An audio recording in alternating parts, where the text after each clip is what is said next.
Hi everybody, welcome to today's webinar as we continue our state-by-state walk around Australia, and today we'll be looking at Victoria and Tasmania in depth. So thank you very much for joining us. I would like to introduce my colleagues, Andrew Bartholomew in the west and Leah Marvin in the north. Hi guys. Hi. Hey everyone, thanks for joining us today. Andrew and Leah will be joining us a little bit later. I'm just going to do a quick little rundown on Travel to and Islands in the Sun. Those of you who are regular webinar attendees will have heard this before, so it may be an opportune time for you to go and make yourself a cup of coffee and come back in a couple of minutes. For those of you who are new to us, we would just like to give you a quick little rundown on who we do and who we are and what we do. So you may previously have known us as Qantas Vacations. Travel to and Islands in the Sun are the preferred South Pacific specialist partners for Ensemble Travel Group, and they're the sister companies of Qantas Vacations. They're trade-only brands. We do no consumer marketing. We don't deal with the public. We only work with travel agents. And the reason why we use the Travel to Islands in the Sun brands is because we're not restricted by carrier. Qantas Vacations exists to put bottoms on Qantas planes, but we need to be able to sell all carriers to look after your clients. And of course, Air New Zealand, Fiji Airways, Air Tahiti Nui, they all have very close relations with Ensemble, plus we can also sell Virgin Australia, Cathay Pacific, Hawaiian Airlines, etc., etc. But it is the same great service and the same great professionalism that you've come to know and love from Qantas Vacations. We have a dedicated groups department. We have our own air consolidation desk if you have people wanting air only, corporate clients or clients going to visit their children studying abroad. We pay the top commission in the market, and all of our reservation staff are destination experts. They either come from the destination or they're visiting the destination very, very regularly and can help you with all your destination needs. The other thing that we take very seriously is our spam program, and I know many of you who are joining us today have travelled with us before. We have already had a couple of FAMs this year, and we have a couple more coming up. Leah took a group to Fiji back in April and May. Andrew is just back from a Tahiti FAM in June. We have the Amazing Aussie Adventure happening in August with a group from Canada travelling with Leah and a group from the US travelling with Andrew and myself, Ensemble members. And then our Islands in the Sun FAM to Tahiti in December, but more about that after the webinar. So how do you travel with us? Well, of course, we would love you to become a South Pacific specialist. Sign up on the Ensemble extranet under the marketing area to become a South Pacific specialist. You complete your training programs for New Zealand, Tahiti, Fiji, Australia. Register for TRIP, which is our Travel Rewards Incentive Program, which indicates to us that you are ready, willing and able to be able to travel on FAMs with us. Sell the destinations and be a top seller, and then you complete your specialist destination training in destination on one of the FAMs. We like to try and reward our top sellers with FAM seats, but of course there are opportunities for people who may have not reached the highest level of sales to travel with us as well. All sales are counted, whether it be FIT, fully escorted coach tours, air only through the air consolidation desk, or pre and post cruise. So my recommendation first and foremost is to sign up, become a South Pacific specialist, do all the training, and then come and travel with us. So anyway, enough about us. Onto our state-by-state look around the country. Now, you may be wondering, you know, Andrew and I are your two resident Aussies. So you may be wondering why our colleague Leah, our pseudo-Australian colleague Leah, is going to be presenting on Victoria and Tasmania today. Leah has travelled extensively throughout Victoria and Tasmania. Andrew and I are both from New South Wales. We have travelled extensively throughout Victoria and Tasmania as well. My father's actually a Victorian. But Leah's going to present through the eyes of a North American. So she knows what the North Americans want to see, what they want to do, the sightseeing, the tours and the attractions. And then we'll all be available at the end to answer any questions you may have. Of course, everybody is in listen-only mode.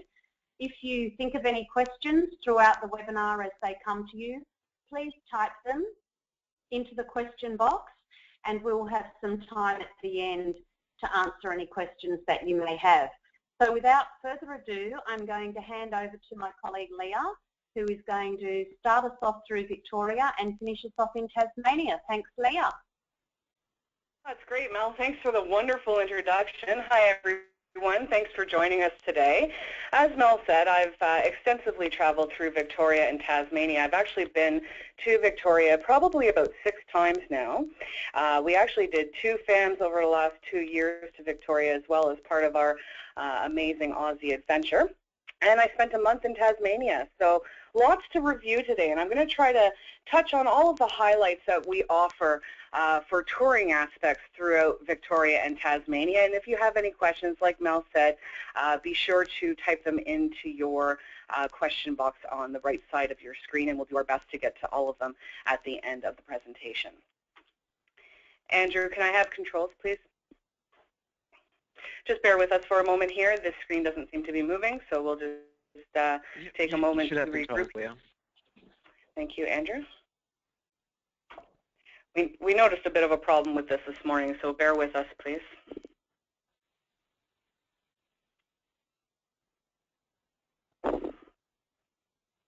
Okay, Andrew, it's not moving at all. Might be easier if I move the slides for you, Leah. Yeah, why don't you do that? That'll be great. And just move them as I'm talking, because I'm just going to talk right through all of it, okay? Okay. Wonderful. Thanks, Andrew. So we're going to start out with Melbourne. That's your main city and your main gateway to Victoria from Los Angeles.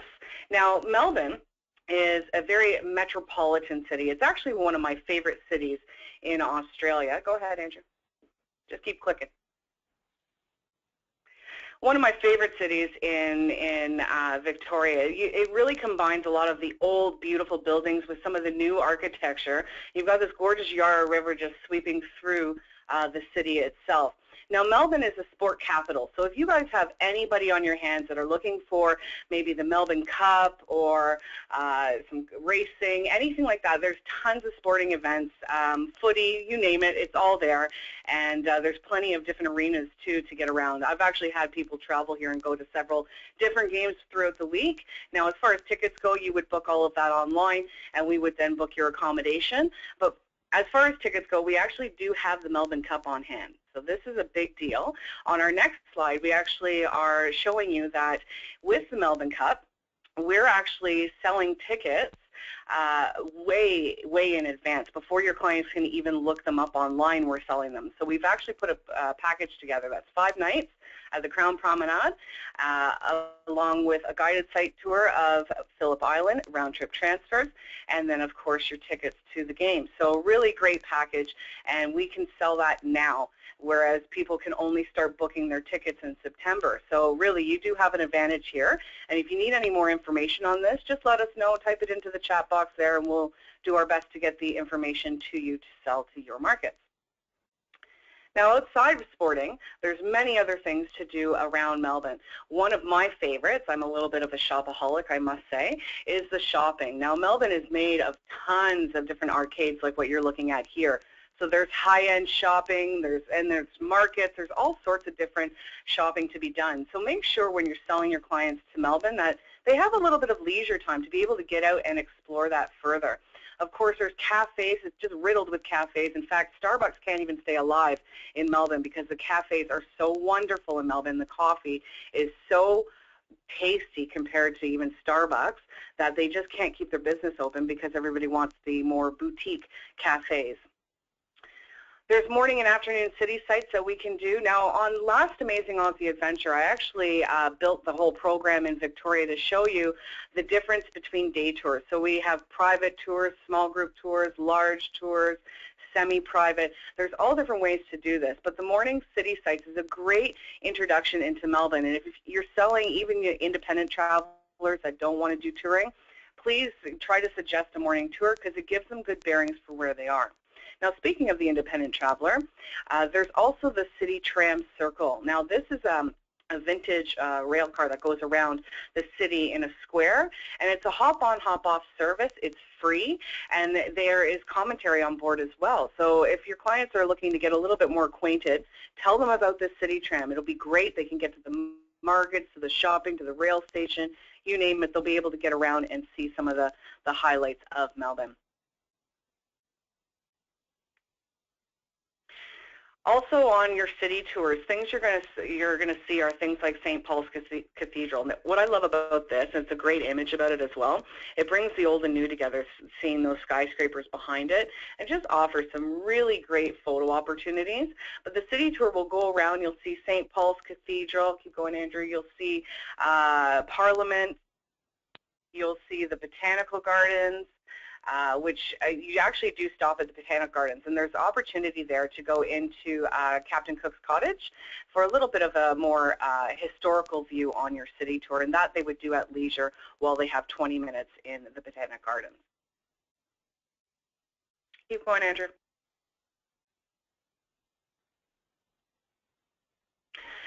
Also, it'll offer you some really great views back onto the city, and also found around the Botanic Gardens is the Shrine of Remembrance. So they do have some time where they can get out and explore inside the shrine and maybe go to the top and get some really great views. But speaking of fantastic views is the hot air balloon. Now, every morning I've ever been in Melbourne, I can count about 7 of these up in the air, and what a great experience to have that bird's eye view of Melbourne. It's really, really beautiful, and they take off just down at the end of the Yarra River, so a really great experience. There's also helicopter flights in the area, and that again too, you come right off the Yarra River. Now, if you're actually staying at the Crown Promenade, you'll have eye-to-eye contact with the pilots of the helicopters because they fly right by, and you can literally wave to them from the windows. But another great option for clients to get a view of the city. Now, as far as cruising, there are coffee and afternoon cruises on the Yarra for very minimal dollars as well. So again, if you've got those independent travelers, this is something that you might want to throw in and pair it with a city tour. It's a great experience for the day. Now, one of my favorite experiences is actually the Colonial Tram Car. So once you've done, like, say, the city tour in the day, and you've maybe gotten out to the National Art Gallery, keep going, Andrew, or to the possibly the Sky Deck, you would then pair the Colonial Tram Car for your dinner experience. Now, the Sky Deck is a great experience. This is actually for the thrill seeker. If you go up to the top of the Eureka Tower, it's about 80 some odd floors. You go up to the top and you get in this little glass box, and all the glasses is actually blacked out. Now, like I said, it's for a thrill seeker. There's a bit of music in the background, and then it sounds like shattered glass, and the blackness of the windows disappear, and you're vaulted out over the city quite high, about 85 floors or so. So you get some really great photo opportunities with this as well. Now, for dining options, other than the Colonial, which I'll get to in a moment, there's many. There are so many different restaurants around Melbourne, and every restaurant has a different flavor. You can get anything from Italian to seafood to Greek to Chinese.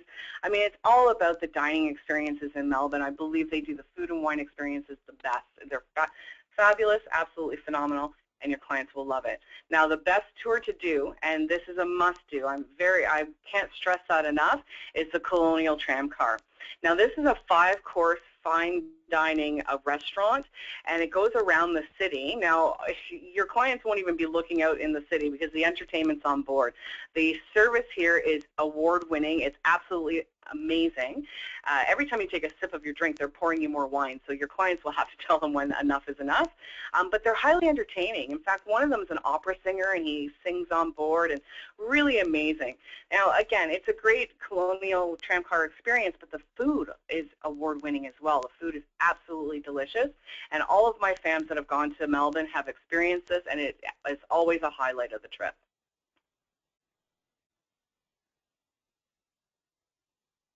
Andrew? Yeah, thank you. Another great area for dining is Lygon Street. Now, Lygon Street is riddled with restaurants, and you can see from this image here, you can see people standing outside of the restaurants. They're bidding for your client's business. So as your clients are walking down this sidewalk, the Italian restaurant might say, come dine in here, we'll give you a free bottle of wine. But the one next door, say it's the Greek restaurant, they'll say, we'll give you 2 bottles of wine. So it's quite entertaining walking down Lygon Street to choose somewhere to dine. And of course, this is at leisure, but something to definitely mention to your client. Something really special happens in Melbourne as well. From 6 to 10 at night, on the hour, every hour, are these fire explosions down the Yarra River. And there's about 15 stacks down the river that shoot out this fire, and it just lights up the city red. It's absolutely beautiful. Now, that's actually my photo, and your clients can get photos like that. Really amazing. Now on to the Yarra River or Yarra Valley. So if you have clients that are interested in wine, the Yarra Valley is really a fantastic place to send your clients. It's only about an 1.5-hour drive. It's really not that far at all. But what's beautiful about it is it's a scenic drive, and you're going up through the Dandenong Ranges. Now this is where you're going to see massive fern gullies and gum trees, and you'll see different types of bird life. In fact, you can even stop. There's an area where you can stop and feed the birds. And they give you that tin plate there, and all the cockatoos will land on you for some food. So highly entertaining, and all of the tours make a stop here. Another thing to do in the Dandenong Ranges is the Puffing Billy. Now this is a vintage steam rail, and it's just like the picture shows it. You can sit with your legs dangling outside, but it just journeys through this beautiful, beautiful forest. And it's just a great experience. Families love it, kids love it, so definitely something to add in there as well. Now, heading out to the Yarra Valley, there are many different cellar doors to go to, so it's best to do this as a tour unless you have your clients actually overnighting in the Yarra, which they can do as well. Now, the tours from Melbourne, you can do it as a large group, small group, or a gourmet experience where they actually stop for lunch at one of the wineries as well. And you typically go to about 4 or 5 cellar doors trying different vintages from the Yarra Valley, so a really great experience. Now, if your clients want to stay over, there's boutique accommodation in the area, and that makes for a really interesting itinerary. Really fantastic for self-drivers. They can drive themselves right out to the Yarra, stay at these beautiful boutiques, even on the wineries if they choose. We definitely have that product to do that for your clients. Now, also in the Yarra Valley, in the morning, if they are going to stay overnight, it's really worth doing a balloon flight here, a hot air balloon flight, because it really gives you a great vantage point to see how big the Yarra Valley actually is, and even the dividing range you can see from here, so quite beautiful.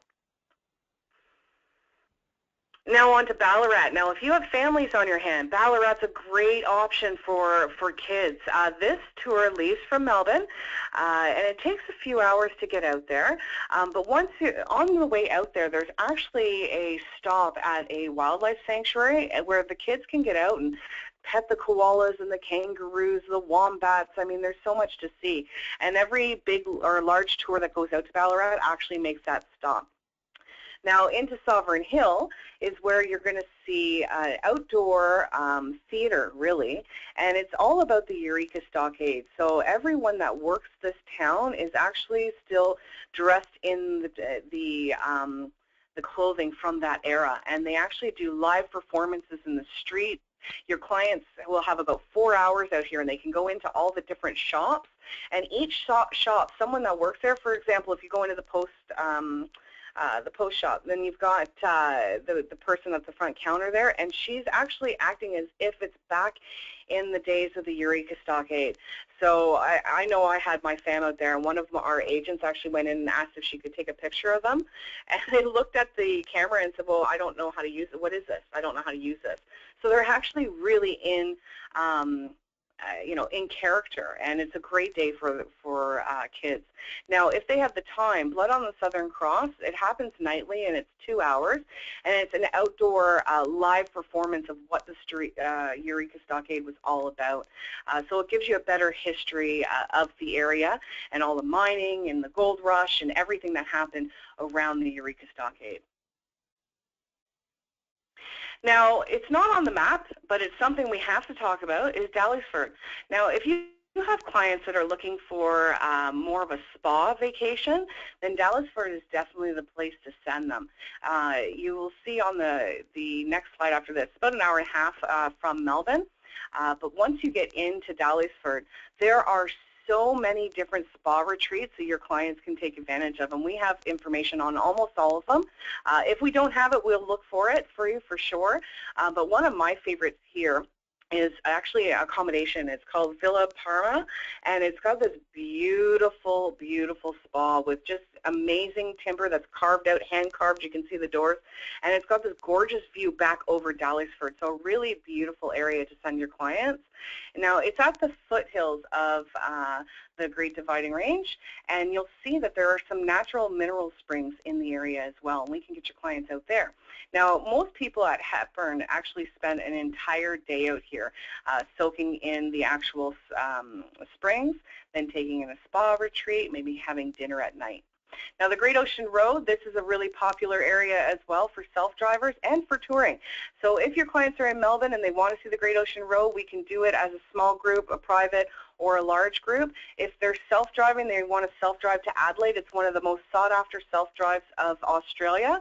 And there's also helicopter tours in the area as well. But it's a beautiful coastal journey, and there's so much to see along the Great Ocean Road. One of which is the Otway National Park, where you'll actually see the koalas in the trees. Now, for self-drivers, we actually are partners with Hertz, and we have choice hotels. So if they want to do hotels along the way, they can. Usually people will spend 2 nights on the Great Ocean Road before getting into Adelaide. But on the touring side of things, some of the stops like the Otway National Park to see the koalas, and also there's the 12 Apostles. Now this, you can just barely see the road. Maybe Andrew, you can pick it out with the arrow there, but there is a road there that runs the line of the coast, and that's Port Campbell National Park. Now you'll see in the water there's some rock formations. Those are the 12 Apostles, and you can actually do helicopter rides around those, which is really a spectacular experience to do as well. Some of the other things you're going to see in the Port Campbell National Park are things like London Bridge. There's plenty of great photo opportunities. And I think the next image there, Andrew, is London Bridge. Oh, 12 Apostles. So this is actually what it looks like when you're taking the helicopter flight. So really amazing how close you can get to these. And it's roughly about $90 AUD, and it can be paid locally there as well.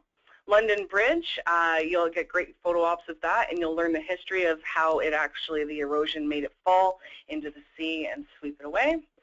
Same with the 12 Apostles. There aren't actually 12. I think there's about 7 now because some of them have gone swimming. Now on to Phillip Island, or Mornington Peninsula and Phillip Island. Again, can be done as a day tour. Now this is to get out to see the penguins of Phillip Island, and you can do this directly from Melbourne. Self-drivers can do it as well, and they can actually stay over on Phillip Island if they so choose.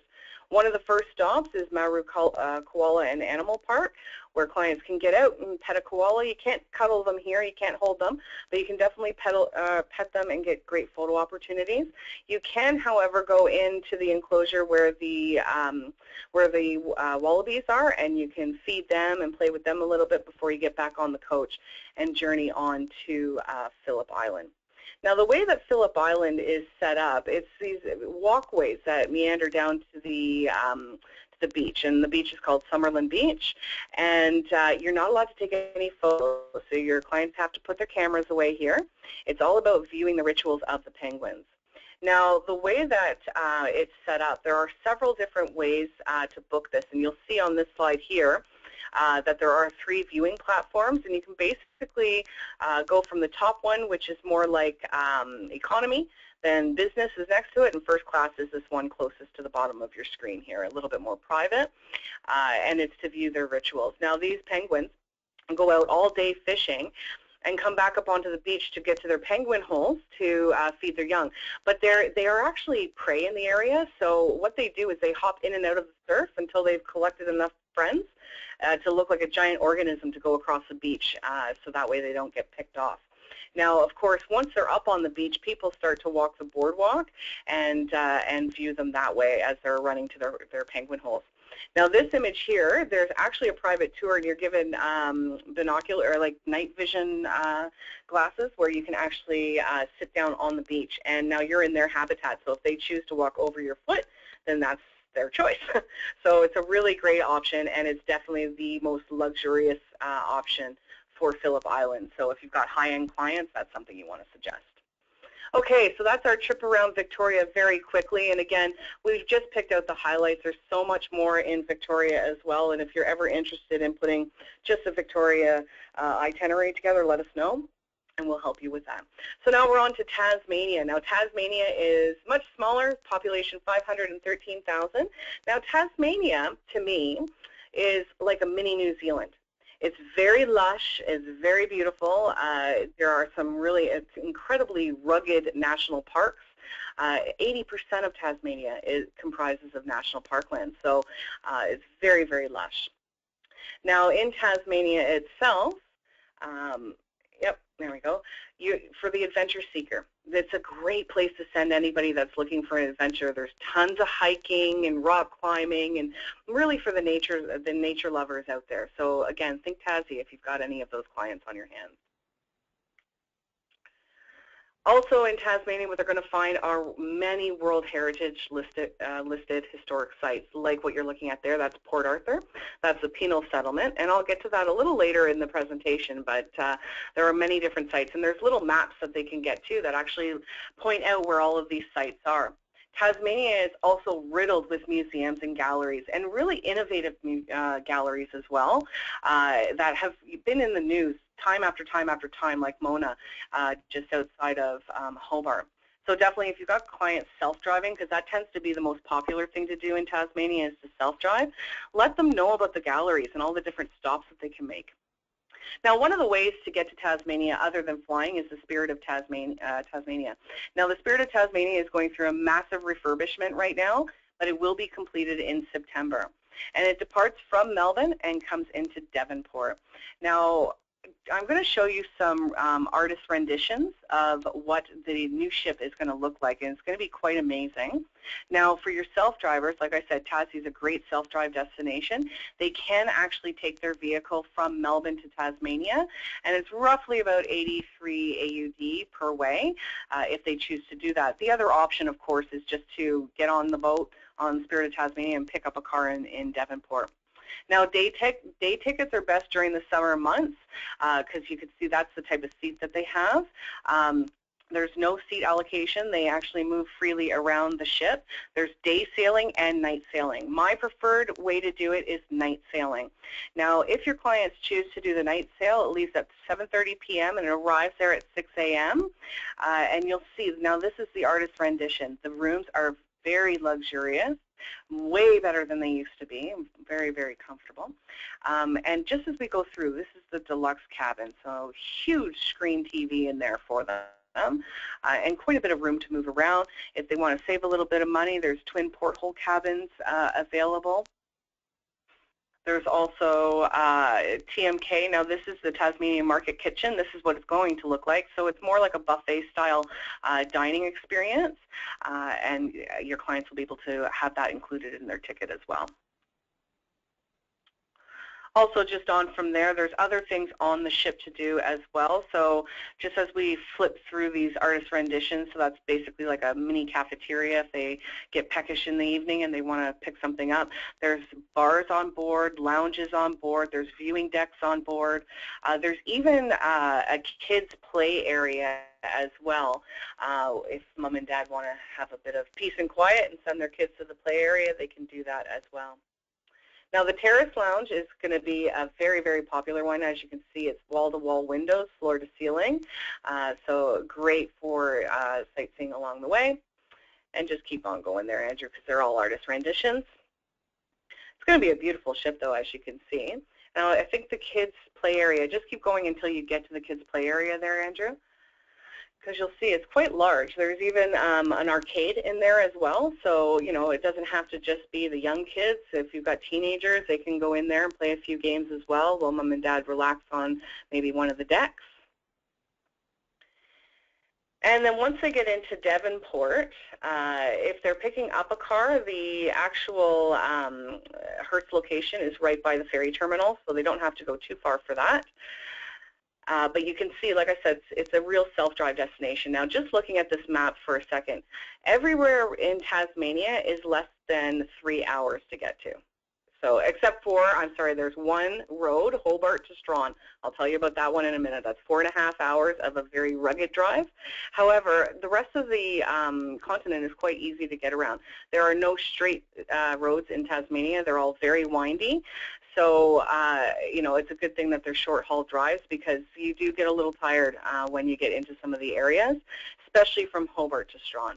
Now, leaving Devonport, one of the towns to take a look at is Elizabethtown. It's about 30 minutes from the terminal, but in Elizabethtown, they have a couple of fun things to stop and see, one of which is the next slide's Christmas Hills Raspberry Farm.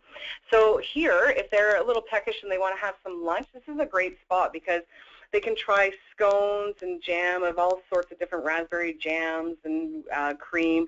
They also do what I've tried there, which is delicious. It's actually the next slide. It's a stuffed French toast with raspberry jam. It's quite amazing. So tell your clients about it. They'll rave about it. They'll love it. But this is a great stop. It's only 30 minutes. They'll get to see the farm. They can go and pick some raspberries. Perhaps your clients are doing accommodation that is, you know, a 2-bedroom apartment with fully equipped kitchen. They want to pick up some stuff. Elizabethtown has the grocery stores and all the markets to do it in. Ash Grove Cheese Farm is another great stop to make as well, and they can actually go behind the scenes and see how the cheese is made, as well as sample some of it and take it to their accommodation. From there, we're going into Launceston. Now, as we get into Launceston, usually this is where people are going to book their first night accommodation unless they're going the other way around the continent and ending in Cradle Mountain. But in Launceston, there's some really great accommodation. It's all city central, all outdoor shopping, as you can see here. But there are a ton of things to do in Launceston. One of my favorites is to grab a picnic and go to Cataract Gorge and spend the day out here. They have a suspended bridge, they've got a pool, they've got river cruises, they have these little kind of suspended seats that do a bit of a tour around the park. There's tons of things to do here. Now, the cruise itself that goes down the river is about an hour long. It's not too long, but it's quite scenic, and it takes them right through the gorge, and it's very minimal. I believe it's about $50 a person, so it's really cheap to get on board. Again, another favorite of mine is the controlled hang glide. Now, this is really good for those adventure seekers that haven't gone hang gliding yet. This is a good introduction to it, and it's just across the gorge, and it's over within seconds, but it's a lot of fun. Now, from Launceston, we're going to continue our journey on to Freycinet. Now, before we get there, one more thing. Sorry, Andrew. Treetops Adventure. This is also in Hollybank, so something that clients can do there. If they want to do some hiking and treetop walking, they can have it done there. And just keep going now. We're going to go into Freycinet. As we get on back into our vehicle, we're going to go on to Freycinet National Park. Now, Freycinet National Park is one of my favorite places in all of Tasmania. And the things you're going to see along the way are like Bridstow Lavender Estate. You're going to see all these beautiful lavender fields. You can stop and try lavender ice cream. You can get lavender scented things to bring home for souvenirs or for gifts for your families. But definitely worth the stop on the way to Freycinet. Now, once you actually get into Freycinet, the accommodation that we have there is quite high-end, and it's called the Sapphire. We've named it a Peninsula Hideaway. You can see the way it's been built. It actually looks like a stingray, which is kind of neat, and it's not too high above the tree line, so it really doesn't, you know, do anything to the atmosphere around it.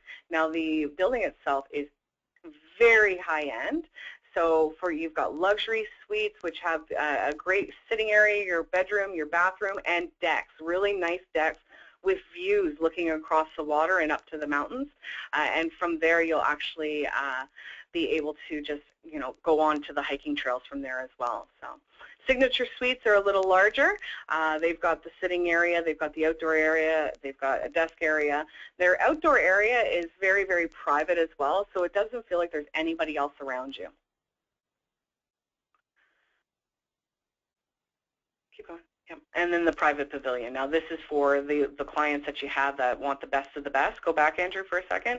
The pavilion itself is massive. There's actually, this can sleep about 4 people, and it's got the best views of the entire accommodation. Now on site, there's plenty of things to do at Sapphire. If they're adventurous and they want to go biking, they can do that. There's hiking trails. Just keep going there, Andrew. There's cooking demonstrations and mixology classes, so plenty for your clients to be able to learn a little bit more about some of the local fare. There's a winery on site. They can go do some wine tasting. They can learn how to pair the wines with the local fare that they have there as well. The nature trails are worth the hike. Now these hikes are from 20 minutes up to several hours worth. This particular one you're looking at overlooks Wineglass Bay. Wineglass Bay is white silica sweeping sand into the ocean. It's absolutely beautiful. It takes about 4 hours to do that hike. And tell your clients they must have water with them and be prepared because it's a rugged hike. It's not just a pathway. You're going through the forest. Coles Bay, or Bay of Fires area, absolutely beautiful, all red rock, really scenic, great photo opportunities. And you can do cruises around there, and in fact, Sapphire will even give you a private charter boat, and you can take that and go and explore the areas. You can go kayaking and bird watching. There's plenty of different water bird species in the area. And there's a private charter like I was mentioning, so you can take that and go and explore the entire bay. Now down to Port Arthur and Hobart. These are the most popular stops in Tasmania, mainly because what you're working with is a 2-week vacation from North America. So clients looking for Tasmania, what they tend to do is fly from Sydney to Hobart and spend a couple of nights in Hobart and then fly out. To me, that's not enough time to see Tasmania, but we understand they have limited time. So if you're going to choose a spot to see, they're going to get the most out of Hobart because of the surrounding areas. Now, Hobart itself, 214,000 people, and it's a really beautiful city situated on the bay. But one of the most exciting things that happens here only happens on Saturdays. So plan that itinerary correct so that your clients can bear witness to what the Salamanca markets are all about. Local produce and artists and all sorts of great souvenirs and shops to explore to bring stuff back home. But again, it only happens on Saturdays. Every other day, it is like a ghost town on that street. There are cafes and stuff, but there aren't millions of people like there are during the Saturday market. Now, Mount Wellington is definitely a must-do. Now, you can take a tour that will take you up to Mount Wellington to have a look over Hobart and the bay. Cadbury Factory, so if you've got any chocolate enthusiasts, they can definitely stop at the Cadbury Factory and stock up to bring some goodies home for their kids or for friends. The Mona Gallery, as I was mentioning before, this is just outside of Hobart, and there are tours that go here, but most of it's self-drivers that tend to go off to these museums. And there's also local city transportation that can get you to the museums as well. Excuse me. And there's innovative ones like Mona, and then there's heritage museums. So they've got the best of both. Now this is what Salamanca Market looks like when the markets aren't up. So there are cafes and restaurants that align the street. So, you know, at lunch and dinner, you will see people out here, and really great cafes as well. But again, just make sure to book your clients on a Saturday. There are harbor cruises that go right from Hobart to some of the different smaller islands around Tasmania, and it's really more of an adventure cruise and a wildlife cruise. You're going to see dolphins and fur seals, water birds, all sorts of great wildlife. And speaking of wildlife, one of the most popular things to do from Hobart is the Bunurong Wildlife Park. It's about an hour outside of Hobart, and there are tours to go here as well. But self-drivers tend to stop here when they're going on to Port Arthur. Now, Bunurong Park, you're going to get close to the Tassie Devils. You'll see feeding demonstrations, and you'll see all the other native wildlife as well. Now, into Port Arthur, this is really where it all began. This is where the penal settlement is, and the convicts were brought to Tasmania. And this is where they really settled Australia. So You're going to learn a lot of history in this area, and what I like best about it is that they really cater to every single market. So for your independent self-drivers, they're given a little radio box, and every single building that they go into, they press a number and they'll get the whole historical background on that building. Or they can do an on-site tour where they just show up and wait for the next tour to go, and then they join this group and then go on and get that guided tour of Port Arthur. Or if they want to book a tour from Hobart, they'll have a guide that takes them from Hobart all the way to Port Arthur for a full day of Port Arthur and back to Hobart again. Now, if they're looking for a bit of a thrill, Port Arthur also hosts ghost tours at night, and there's 3 different times. There's 6, 8, and 10. If your clients are really looking for a thrill, send them to the 10 o'clock one, because I've seen where families have gone on the 6 o'clock and 8 o'clock one, and they kind of tone down some of the stories that they provide because of the kids and whatnot. So if they're really looking for an in-depth one, 10 o'clock. And if they do want to do the 10 o'clock, there's accommodation in Port Arthur, real boutique and rustic accommodation as well in the forest. And you can actually take torchlights from your accommodation and walk to the ghost tour. So that's kind of fun to do. Now up to Strawn. Now before we move on to the next slide, Hobart to Strawn. That's about 4.5 hours, and this drive is vigorous. Go ahead, Andrew, you can change the slide now. This road is vigorous. It is very, very windy, as you can see here around the mountain's edge, and I know the last time I did it, I got into Strawn, I was quite tired. So best to maybe give your clients a leisure morning the next day so that they can just kind of, go around town and really kind of sleep in, do their thing in the morning before they go on to do something else. Another thing you're going to see along the way is Russell Falls, and you'll actually see signs that say Russell Falls right off the main road. If you park, it's a 5-minute walk into the forest, and all of a sudden it opens up to the 7-tier beautiful waterfall with gorgeous photo opportunities. So definitely something that anybody can do because it's only 5 minutes inland. So. Also the area where you might even see the platypus. Now I've been in that area a few times. I've only seen one once because they're a very timid animal.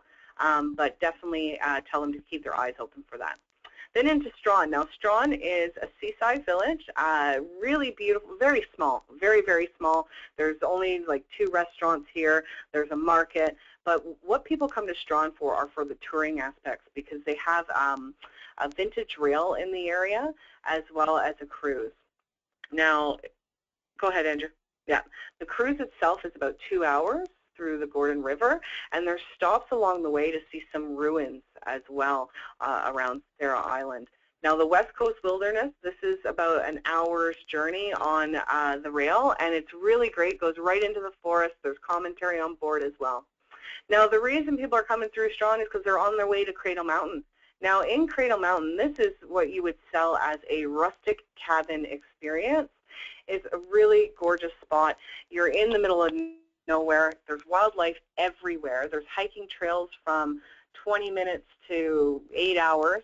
It's a 4.5-star property. It's been refurbished in the last 5 years. It's absolutely beautiful. Now this is the lead-in. This is the Pencil Pine and Spa Cabin.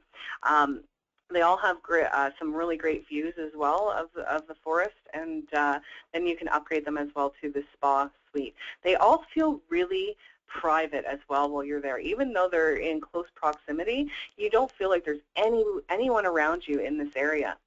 Now what I like best about it, and before we move on, King Billy Suite with the hot tub, so if you have honeymooners, that's the one you want to book. Now what I love about this area is because you're in the middle of the wilderness, you're going to have so many different native Aussie wildlife at your doorstep. You'll see wombats, you'll see possums and all sorts of great things. Even best to take a nature trail. Even if your clients aren't that active, there are 20-minute trails that they can go on, and they'll be able to see even more wildlife throughout as well. Now some of the wildlife that your clients are going to witness here, okay. I'm getting ahead of myself. There's another hike around Dove Lake. Now, Dove Lake, you can see in the background that big mountain. That's Cradle Mountain right there. And Dove Lake, again, if you've got rock climbers on your hands, this is an area where rock climbing can be done.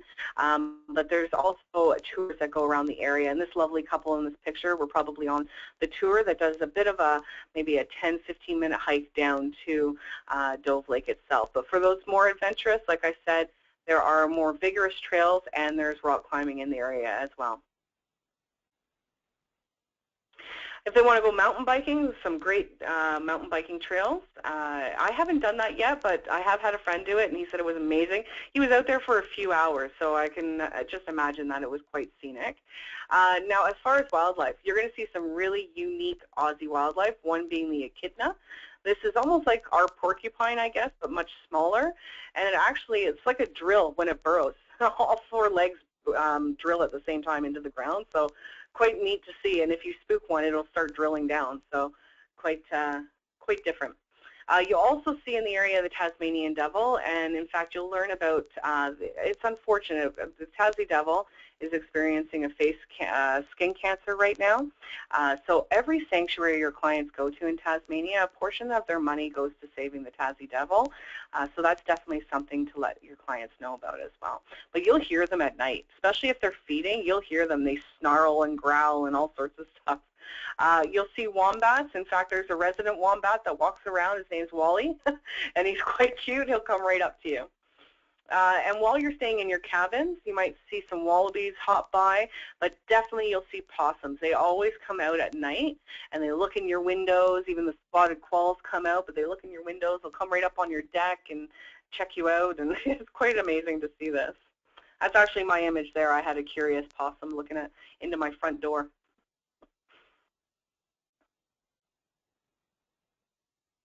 Keep going. Yeah.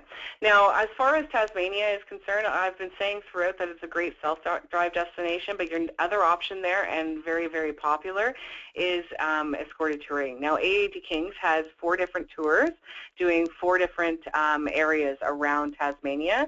Now, the first one there, you can see it goes along the, along the west coast of Tasmania and down from Launceston up the top, down the west coast and into Hobart.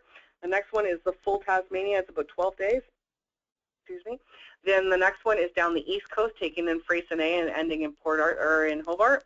And the same as the last one, but you can see that the last one is just a few less nights. It actually goes to Mona instead of Richmond. So there are the options.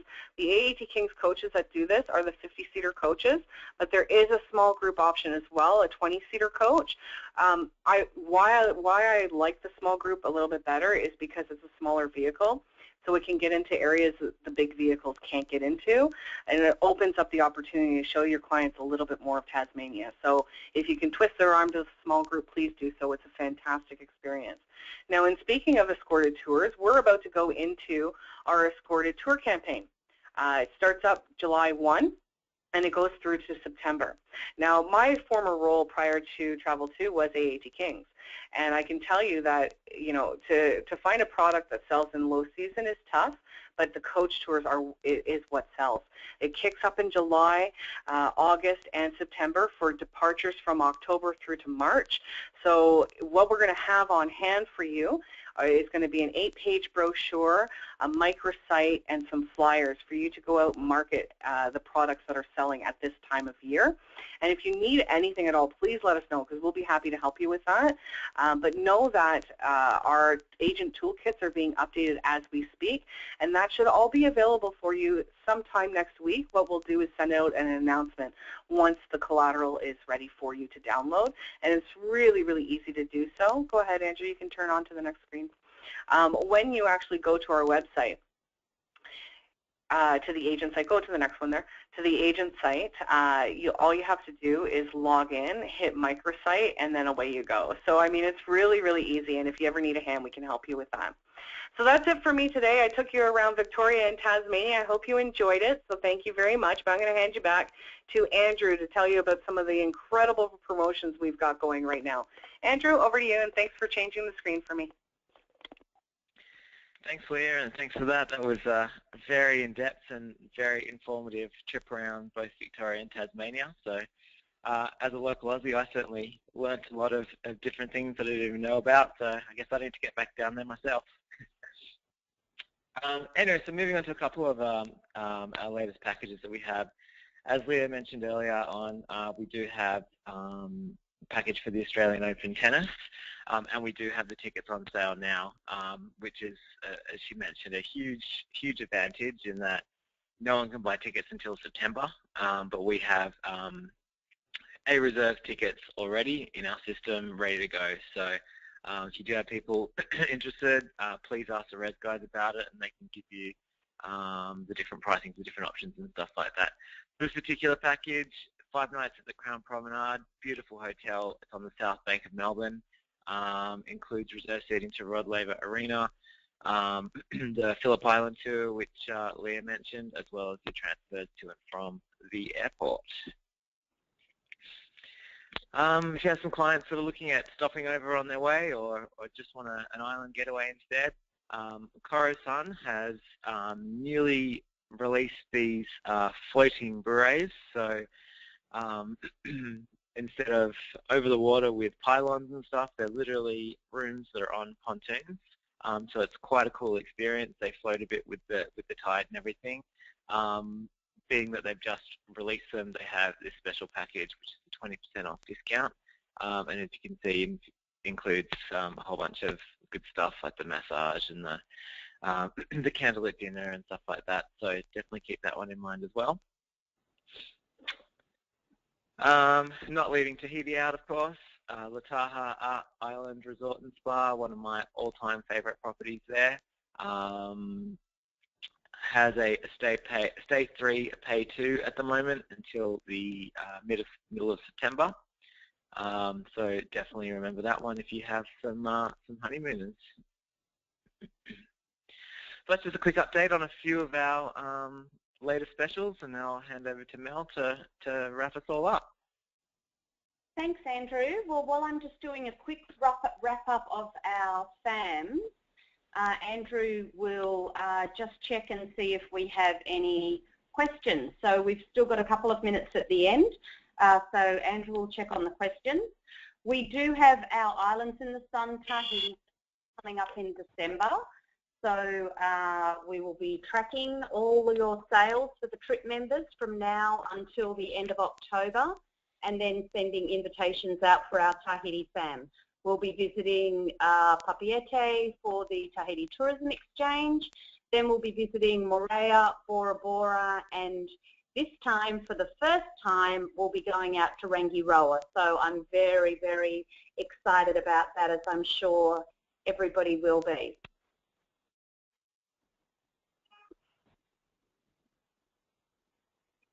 I don't seem to have, oh yes I do, thanks. Of course, the Amazing Aussie Adventure is coming up. I think it's only about 6 or 7 weeks till we all take off on the Amazing Aussie Adventure. 60 travel agents from around the US and Canada, including our group, Andrew's and my group of 10 ensemble members from the US and Leah's group from Canada, will be joining us for our trips around Australia, all culminating in Ayers Rock for a 3-day gala event at Uluru. So without further ado, drum roll please, as you know, at the end of every webinar we announce a lucky webinar door prize winner who we announce in the post-webinar email. Last week we put the 10 names in a hat from the previous 10 webinars, and we drew out the lucky winner who has won a seat on the Amazing Aussie Adventure to travel with us in 6 weeks' time. So congratulations to the lucky winner, who is Melinda Novak. So well done, Melinda. We're delighted to have you aboard. I'm so pleased that you're travelling with us. And just for everybody's information, here are the list of all the agents who will be travelling with Andrew and myself around Sydney, the Hunter Valley, the Blue Mountains, and then for a week out in the Northern Territory, and Leah's group from Canada, who will be doing, I think, a bit of New Zealand and a bit of Australia. So they're having the amazing Aussie and New Zealand adventure. Our next webinar, just in time to get you in the mood for coming on the Tahiti Spam with me in December, is Tahiti in Depth, and we will be being joined by one of our favourite people from Tahiti Tourism North America to give us an expert, in-depth look around Tahiti, everything that's new and exciting. So even if you've sat in on one of our Tahiti webinars before, Jonathan will be presenting on lots of new things in Tahiti, plus some new campaigns that they've got happening in North America as well. So please don't miss that one on Tuesday, the 28th of July. Of course, we will still be having a Lucky Door Prize webinar winner today, which will be announced in your post-webinar email, and the names from the next 10 webinars again will go into the draw, and the lucky winner this time next year will be winning a seat on our Amazing Aussie Adventure for 2016. So thank you everybody for joining us. We are almost out of time, but Andrew, we have a couple of minutes if we've got a few questions. Any that we don't get to, we're happy to answer privately by the end of business today. Below you can see Andrew, Leah's and my contact details, and you're welcome to contact us privately anytime you wish. But fire away with any questions, Andrew. All right, we have quite a few here, so let me just see which ones we've got here.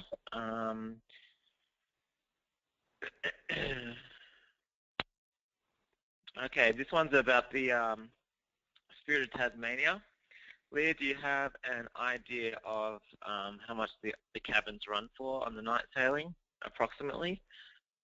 Well, right now what they're featuring online are the seats, the day sailing at $75 a person. They haven't released the rates yet for the actual cabins, but when they do, we'll be sure to announce it during one of our webinars and give you an approximation on that. And then also, when is the blooming time for the lavenders again? Yeah, so that's from September to April, but the Bridgestow is actually open all year round. Okay, excellent. The Australian Open, do we have a flyer for the Australian Open? Yes, we do. That's definitely available on the Travel to Agent website.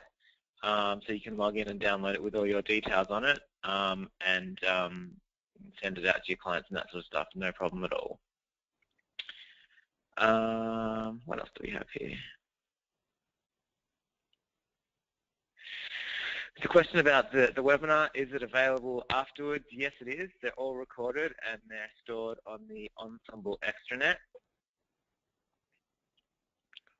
Let's see, what else have we got? Do we have time for any more questions, Mel? I'm sorry, Andrew? We have time for a couple more questions, right? Yes, do we have a couple more questions there? Let me see what we've got here. A question about the distance from Cradle Mountain to Hobart. How far was that again, Leah? Okay, so from Hobart to Strawn is 4.5 hours, and from Strawn to Cradle Mountain is about 2.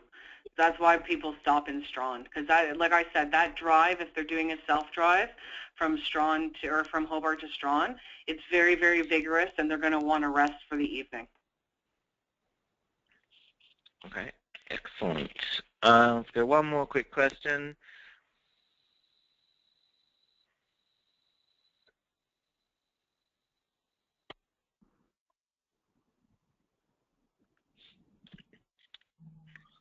Leah? Yep. Did you ask a question? Yeah. Yeah, I got that one. You got that one? Okay, excellent. So it was just, is there accommodation at Sovereign Hill as well? At where, sorry? Sovereign Hill. Oh, Sovereign Hill. In Ballarat? Yes, there's absolutely accommodation in the area. You know, I've had clients go out and spend a night out there, do the blood on the Southern Cross, and then go on from there the next day. If they want to do it as a tour, it would be a private basis if they were looking to get back into Melbourne. But with it being late at night, most people would spend the night in Sovereign Hill. Excellent. Thank you for that. Well, I think we should wrap it up there. What do you reckon, guys? Absolutely. Thank you very much, everybody, for joining us, and thank you, Leah, for a fabulous presentation. And yes, as a proud Aussie, I did also learn something from you today, so thank you very much. Thanks, Andrew, and we'll look forward to talking to everybody in July, if not beforehand, for our Tahiti webinar. Wonderful. Thanks, everyone. Excellent. Thanks. Thanks, everybody. Bye. Thanks. Bye.